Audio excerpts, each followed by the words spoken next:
Et ce milliardaire pensait que je pleurais parce qu'il venait de me veiller.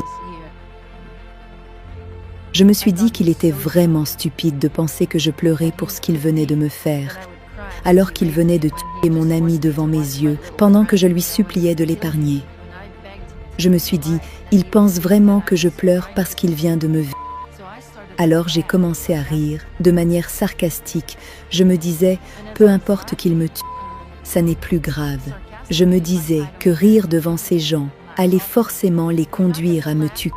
Alors je rigolais, je me disais, je m'en fiche. Et pendant que je rigolais, j'ai senti cette énergie lumineuse. C'était comme si l'énergie lumineuse de ce petit garçon était passée à travers moi.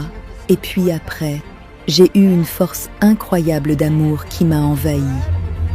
C'est venu me prendre de l'intérieur et ça me traversait. Tout ça pendant que je rigolais et d'un coup j'ai tout vu. J'ai vu toutes les peurs de ce milliardaire. J'ai vu qu'il craignait de ne pas être à la hauteur, qu'il n'aimait pas ne pas tout comprendre. Il se sentait si moche. Il vivait dans une peur. Son nez devenait de plus en plus grand et moi je rigolais. Mais ce n'était plus moi qui voyais. Pendant que je rigolais, je voyais vraiment tout. C'était comme le Christ qui venait en moi. Pendant une fraction de seconde, je voyais à travers les yeux du Christ.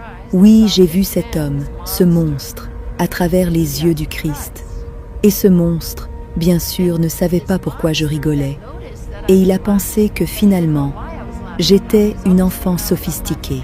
Donc c'est pour cette raison qu'il a été pris d'intérêt pour moi par la suite. Il n'a jamais compris, mais en réalité, j'avais une expérience christique.